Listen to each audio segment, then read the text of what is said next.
Salut à tous, petite pensée du jour aujourd'hui, c'est sur le fameux licol en corde.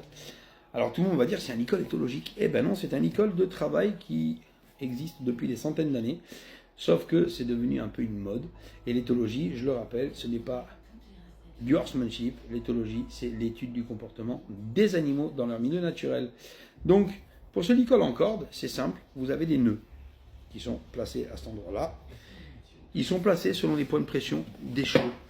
Ils sont placés justement pour pouvoir agir et pour pouvoir faire réagir le cheval. Donc s'ils sont mal réglés, vous allez pouvoir provoquer de gros dégâts. Et ça, c'est quelque chose qu'il faut apprendre à se servir. Et surtout, ne jamais attacher votre cheval avec ça. Et plus ils sont fins, et plus ils sont sévères. Mais gardez bien en tête, ces licoles-là ne cassent pas. Puis après, je vois beaucoup de gens avec les nœuds. Je ne sais pas ce qu'ils font. Donc, regardez, la boucle. Hop, on passe dans la boucle, on fait ressortir, d'accord? Ici comme ça. On passe derrière, là, à cet endroit-là, comme ça. Et après, on repasse à l'intérieur de la boucle, du dé qu'on a créé. Et votre nœud sur l'extérieur devrait ressembler à ça. Et ça, c'est vers l'arrière du cheval. Ce qui fait que vous pouvez tirer autant que vous voulez. Au moindre cas de problème pour l'enlever, vous avez juste à pousser vers la tête du cheval. Et regardez, ça s'enlève tout seul. Donc ce sont des choses qui sont importantes à apprendre et surtout à savoir s'en servir pour ne pas causer trop de dégâts à votre cheval en cas de problème.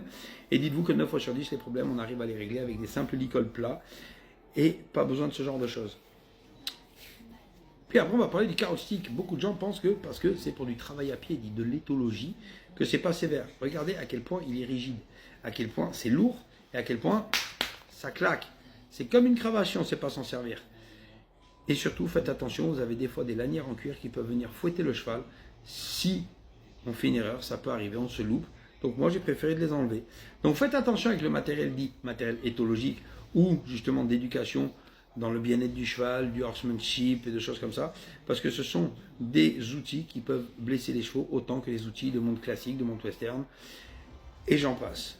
Voilà, donc formez-vous, instruisez-vous et travaillez bien vos chevaux. On se dit à plus tard.